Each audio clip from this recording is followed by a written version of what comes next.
ನಮಸ್ಕಾರ. ನನ್ನ ಹೆಸರು ಪರಿಮಳ. ನಮ್ಮ ಊರು ಬಳ್ಳಾರಿ. 2022ನೇ ಇಸ್ವಿಯಲ್ಲಿ ನನಗೊಂದು ರಾಯರ ಬಗ್ಗೆ ಕನಸು ಬಿದ್ದಿತ್ತು. ಅದ್ರ ಬಗ್ಗೆ ಹೇಳಲಿಕ್ಕೆ ನಾನು ಇಚ್ಛೆ ಪಡ್ತೀನಿ. ದಿನಾಂಕ 25/3/2022ರಂದು ಸುಮಾರು ಬೆಳಗಿನ ಜಾವ 3:30ಕ್ಕೆ ನನಗೆ ಕನಸು ಬಿದ್ದಿತ್ತು. ಆ ಕನಸಿನಲ್ಲಿ ನಾನೊಂದು ರಾಯರ ಮಠಕ್ಕೆ ಹೋಗಿರ್ತೀನಿ. ಅದು ಯಾವ ಊರಂತ ಗೊತ್ತಿಲ್ಲ. ಮಠದ ಹಾಲ್ನಲ್ಲಿ ಎಲ್ಲ ಭಕ್ತಾದಿಗಳು ಊಟಕ್ಕೆ ಕುಳಿತಿರ್ತಾರೆ. ಮಠದ ಅಂಗಳದಲ್ಲಿ ನಾನು ನಿಂತು ನಮಸ್ಕಾರ ಮಾಡ್ತಿರ್ತೇನೆ. ಆಗ ಹಿಂದಿನಿಂದ ಒಬ್ಬ ಮಹಿಳೆ ಬರ್ತಾಳೆ. ಬಂದು ನನ್ನ ಭುಜ ಹಿಡಿದು ಮಠದ ಒಳಗೆ ತಳ್ಳಿಬಿಟ್ಟು ರಾಯರ ವೃಂದಾವನದ ಹತ್ರ ನನ್ನನ್ನು ಕರ್ಕೊಂಡು ಹೋಗಿ ನಿಲ್ಲಿಸ್ತಾಳೆ. ಆಗ ನಾನು ನಮಸ್ಕಾರ ಮಾಡ್ತಿರ್ತೀನಿ. ಅಷ್ಟೊತ್ತಿಗೆ ಅಲ್ಲಿ ಮೆಂಟಲಿ ಚಾಲೆಂಜ್ಡ್ ಒಂದು ಹುಡುಗನ್ನ ಅಲ್ಲಿ ವೃಂದಾವನ ಹತ್ರ ಕರ್ಕೊಂಡ್ಬರ್ತಾರೆ, ರಾಯರ ವೃಂದಾವನ ಹತ್ರ. ಆ ಹುಡುಗ ರಾಯರ ವೃಂದಾವನದ ಹತ್ರ ಕೈ ಇಟ್ಟು ತಾತ ತಾತ ಅಂತ ಕೂಗ್ತಿದ್ರೆ ಅವಾಗ ರಾಯರ ವೃಂದಾವನದ ಒಳಗಿಂದ ಒಂದು ಧ್ವನಿ ಬರ್ತದೆ, ಎಲ್ಲ ಸರಿ ಹೋಗ್ತದೆ, ಮುಂದೆ ಎಲ್ಲ ಸರಿ ಹೋಗ್ತದೆ, ಏನೂ ಆಗಲ್ಲ ಅಂತ ಹೇಳಿ ಒಂದು ಧ್ವನಿ ಬರ್ತದೆ. ಬಂದ ತಕ್ಷಣ ನನಗೆ ಆಶ್ಚರ್ಯ ಆಗ್ತದೆ, ಇದು ಒಳಗಿನಿಂದ ಬರ್ತಾ ಇದೆ ಅಂತ. ಅಲ್ಲಿ ಒಬ್ಬ ಅಜ್ಜಿ ಕೂತಿರ್ತಾರೆ, ಬಡಿ ಅಜ್ಜಿ, ಧ್ಯಾನ ಮಾಡ್ತಾ ಕಣ್ಣು ಮುಚ್ಚಿ. ಅವರು ಆ ಧ್ವನಿ ಕೇಳಿ ಕಣ್ಣು ತೆಗೆದು ಹಿಂಗೆ ನೋಡಿ ಏನೋ ಧ್ವನಿ ಬಂತು ಅಂತ ಹೇಳಿ ಮತ್ತೆ ಧ್ಯಾನ ಮಾಡ್ತಾ ಕಣ್ಣು ಮುಚ್ಚಿ ಕೂತ್ಕೊಳ್ತಾರೆ. ನನಗೆ ಭಾಳ ಆಶ್ಚರ್ಯ ಆಗ್ತದೆ, ಏನೋ ಧ್ವನಿ ಬಂತಂತ. ಮತ್ತು ಮುಂದೆ ಹೋಗಿ ನಿಂದಿರ್ತೀನಿ. ರಾಯರು ನನಗೂ ಆಶೀರ್ವಾದ ಮಾಡ್ರಿ ತಾತ, ನನಗೂ ಆಶೀರ್ವಾದ ಮಾಡ್ರಿ ಅಂತ ಕೇಳ್ಕೊತೀನಿ. ಹತ್ರ ಹೋಗಿ ರಾಯರ ಬೃಂದಾವನದಿಂದ ಒಂದು ಹುಡುಗ ಸುಮಾರು 10-11 ವರ್ಷದ ಬಾಲಕ ಎದ್ದು ಬರ್ತಾನೆ ಮೇಲೆ. ಮುಖದಲ್ಲಿ ಬಹಳ ತೇಜಸ್ ಇರ್ತದೆ, ಬಹಳ ಲಕ್ಷಣವಾದ ಮುಖ. ಬಂದ್ಬಿಟ್ಟು ಎಲ್ಲ ಒಳ್ಳೆಯದಾಗ್ತದೆ, ಏನು ಚಿಂತೆ ಮಾಡೋ ಅವಶ್ಯಕತೆ ಇಲ್ಲ ಅಂತ ಹೇಳಿ ನನಗೆ ಹೇಳ್ತಾರೆ. ಆಮೇಲೆ ನಾನು ಕೆಲವು ಹೆಸರುಗಳು ಹೇಳ್ಕೊಡ್ತೀನಿ, ಅದನ್ನು ಉಚ್ಚಾರ ಮಾಡು ಅಂತ ಹೇಳ್ತಾರೆ. ಫಸ್ಟಿಗೆ ವೆಂಕಟನಾಥ ಅಂತ ಹೇಳ್ತೀನಿ. ಅದಾದಮೇಲೆ ಒಂದು 5-6 ಹೆಸರು ಹೇಳ್ಕೊಡ್ತಾರೆ. ಎಲ್ಲ ಹೇಳ್ತೀನಿ, ಉಚ್ಚಾರ ಮಾಡ್ತೀನಿ. ಮಾಡಿದ ಮೇಲೆ ದಿನ ಭಜನೆ ಮಾಡಬೇಕು, ರಾಯರ ಜಪ ಮಾಡಬೇಕು.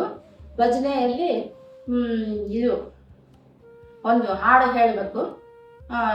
ದಿನ ಭಜನೆಯಲ್ಲಿ ಒಂದು ಹಾಡು ಹೇಳಬೇಕು.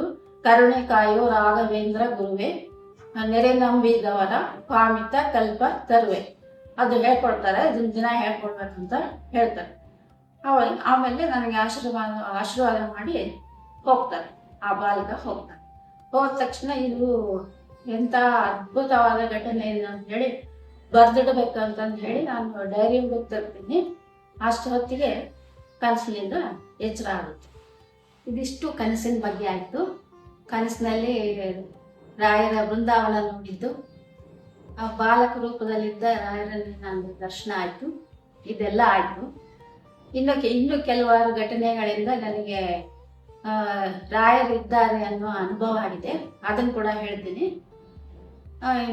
ಬಸ್ನಲ್ಲಿ ಪ್ರಯಾಣ ಮಾಡ್ಬೇಕಾದ್ರೆ ಒಂದ್ಸರಿ ಇನ್ನೇನು ಲಾರಿ ಬಂದು ಡಿಕ್ಕೆ ಹೊಡಿಬೇಕು. ಅಷ್ಟರಲ್ಲಿ ನಾನು ಕಣ್ಮುಚ್ಚಿ ರಾಘವೇಂದ್ರ ಸ್ವಾಮಿಗಳನ್ನ ನೆನೆಸ್ತಿದ್ದೆ. ನೆನೆಸಿದ ತಕ್ಷಣ ಸ್ವಲ್ಪರಲ್ಲಿ ಇದೆಲ್ಲ ಅವಘಡ ತಪ್ಪು. ಹೀಗೆ 3 ಸರಿ ಆಗಿದೆ ನನಗೆ ಅನುಭವ. ಮತ್ತೆ ಇನ್ನೊಂದು ಸರಿ ನಾವು ಕುಟುಂಬ ಎಲ್ಲ ರಾಯರ ಮಠಕ್ಕೆ ಹೋದಾಗ ನಾನು ರಾಯರ ಮೃತ್ತಿಕೆ ತೆಗೆದುಕೊಂಡು ಬಂದಿರ್ತೀನಿ. ಅದನ್ನು ಒಂದು ಚಿಕ್ಕ ಡಬ್ಬಿಯಲ್ಲಿ ಹಾಕಿ ದೇವ್ರ ಮನೆಯಲ್ಲಿ ಇಟ್ಟಿರ್ತೀನಿ. ಇನ್ನೊಂದು ಸ್ವಲ್ಪ ಕವರ್ನಲ್ಲಿ ರಾಯರ ಮೃತ್ತಿಕೆ ಉಳಿದಿರ್ತದೆ. ಅದನ್ನ ನಾನು ತುಳಸಿ ವೃಂದಾವನ ಒಂದು ಇಷ್ಟು ಚಿಕ್ಕ ಸೈಜ್ ತುಳಸಿ ವೃಂದಾವನ ಇರ್ತದೆ, ಅದರಲ್ಲಿ ಹಾಕ್ಬೇಕಂತಂದು ಹೇಳಿ ಇಟ್ಟಿರ್ತೀನಿ. ಆ ತುಳಸಿ ವೃಂದಾವನನ ನಮ್ಮ ತಮ್ಮ 8 ಅಥವಾ 9ನೇ ತರಗತಿ ಇದ್ದಾಗ ಅದನ್ನ ತಾನೇ ಉಸುಗು ಸಿಮೆಂಟ್ ಎಲ್ಲ ಹಾಕಿ ತನ್ನ ಕೈಯಾರೆ ರೆಡಿ ಮಾಡಿರ್ತಾನೆ. ಅದನ್ನ ನಮ್ಮ ತಮ್ಮನ ಹೆಸರು ಗುರುರಾಜ. ಆತ ಈಗ ಜೀವಂತ ಇಲ್ಲ, ರೋಡ್ ಆಕ್ಸಿಡೆಂಟ್ನಲ್ಲಿ ಮೃತವಾಗಿದ್ದಾನೆ. ಆತ ರೆಡಿ ಮಾಡಿರ್ತಾನೆ ಆ ತುಳಸಿ ವೃಂದಾವನ. ಅದನ್ನು ನಾನು ನನ್ನ ತವ್ರ ಮನೆಯಿಂದ ತಗೊಂಬಂದಿಟ್ಟಿರ್ತೀನಿ. ಅದರಲ್ಲಿ ಉಳಿದ ರಾಯರ ಮೃತ್ತಿಕೆಯನ್ನು ಹಾಕಿ ಇಟ್ಟಿರ್ತೀನಿ. ಅದನ್ನು ಟೆರೆಸ್ ಮೇಲೆ ಇಟ್ಟು ದಿನ ನಮಸ್ಕಾರ ಮಾಡ್ತಿರ್ತೀನಿ. ನನಗೇನೋ ಮನಸ್ಸಿಗೆ ಒಂಥರ ನೆಮ್ಮದಿ ಸಿಗ್ತಿರ್ತದೆ. ಇಲ್ಲಿ ಥರ ಏನೋ ಮೇಲೆ ಹತ್ತಿ ನಮಸ್ಕಾರ ಮಾಡಿದ್ರೆ ಒಂಥರ ಮನಸ್ಸಿಗೆ ಶಾಂತಿ ಸಿಗ್ತಿರ್ತದೆ ನನಗೆ. ಆಮೇಲೆ ಸ್ವಲ್ಪ ದಿವಸ ಆದಮೇಲೆ ಅದರಲ್ಲಿ ಒಂದು ತುಳಸಿ ಸಸಿ ತಂದು ನೆಡ್ತೀನಿ. ಆ ತುಳಸಿ ವೃಂದಾವನದಲ್ಲಿ ತುಳಸಿ ಸಸಿ ತಂದು ನೆಡ್ತೀನಿ. ಅದು ಬಿಸಿಲಿಗೆ ಇರೋದಿಲ್ಲ, ಒಣಗೋಗ್ಬಿಡ್ತದೆ. ಅವತ್ತು ನಾನು ಭಾಳ ಬೇಜಾರು ಮಾಡ್ಕೊಂಡಿರ್ತೀನಿ, ತುಳಸಿ ಗಿಡ ಬಾಡಿ ಹೋಗ್ಬಿಡ್ತಲ್ಲ, ಒಣಗೋಗ್ಬಿಡ್ತಲ್ಲ ಅಂತ ಭಾಳ ಬೇಜಾರಾಗಿರ್ತದೆ. ಆಮೇಲೆ ಒಂದು 15-20 ದಿವಸ ಆದಮೇಲೆ ಮತ್ತೆ ಟೆರೆಸ್ ಮೇಲೆ ಹೋಗಿ ನೋಡ್ತೀನಿ, ಒಂದಿಷ್ಟು ಉದ್ದ ಕೃಷ್ಣ ತುಳಸಿ ಬೆಳೆದಿರ್ತದೆ. ಅದನ್ನ ನಮ್ಮ ಮನೆಯವರು ನೆಟ್ಟಿರಲ್ಲ, ನಾನು ನೆಟ್ಟಿರೋದಿಲ್ಲ. ಅದು ಮಧ್ಯದಲ್ಲಿ ಬೆಳೆದಿರಲ್ಲ, ಅದು ತುಳಸಿ ವೃಂದಾವನ ಮಧ್ಯದಲ್ಲಿ ಬೆಳೆದಿರಲ್ಲ, ತುದಿಗೆ ಇಷ್ಟು ಉದ್ದ ಬೆಳೆದಿರ್ತದೆ ಕೃಷ್ಣ ತುಳಸಿ. ಯಾರು ಹಾಕಿದ್ರು ಅಂತ ಹೇಳಿ ನನಗೆ ಭಾಳ ಭಾಳ ಆಶ್ಚರ್ಯ ಆಗ್ತದೆ. ಅದು ಇನ್ನ ಪ್ರಶ್ನೆಯಾಗೇ ಉಳಿದು ಯಾರು ಇಟ್ಟರು. ಮತ್ತೆ ಇನ್ನೂ ಹಲವಾರು ಘಟನೆಗಳು ನಡೆದವೆ. ರಾಯರ ಅನುಗ್ರಹ ನನಗೆ ಆಗಿದೆ ಅಂತ ಹೇಳಿ ಅನಿಸಿದೆ ನನಗೆ. ಆಮೇಲೆ ಕೋವಿಡ್-19 ನನಗೆ ಪಾಸಿಟಿವ್ ಬಂದಿತ್ತು. ಕರೋನಾ ಪಾಸಿಟಿವ್ ಬಂದಾಗ ಮನೆಯಲ್ಲೇ ಕ್ವಾರಂಟೈನ್ ಆಗಿದ್ದೆ. ಕ್ವಾರಂಟೈನ್ ಆದಾಗ ಚೆಸ್ಟ್ ಪೇನ್, ಪ್ರತಿದಿನ ಉಸಿರಾಟದ ತೊಂದರೆ ಭಾಳ ಇತ್ತು ನನಗೆ. ನಾನು ಎಲ್ಲ ರಾಯರ ಮೇಲೆ ಭಾರ ಹಾಕ್ಬಿಟ್ಟೆ. ಪ್ರತಿದಿನ ರಾಯರ ಸ್ತೋತ್ರ ಹೇಳ್ಕೊತಿದ್ದೆ. ಶ್ರೀ ಪೂರ್ಣ ಬೋಧ ಗುರುತೀರ್ಥ ಪಯೋಗ್ಯ ಪಾರ ಪ್ರತಿದಿನ ಹೇಳ್ಕೊತಿದ್ದೆ. ರಾತ್ರಿ ನಿದ್ದೆ ಬರ್ತಿದ್ದಿಲ್ಲ. ಚೆಸ್ಟ್ ಪೇನ್, ವಿಪರೀತ ಚೆಸ್ಟ್ ಪೇನು, ಉಸಿರಾಟದ ತೊಂದರೆ.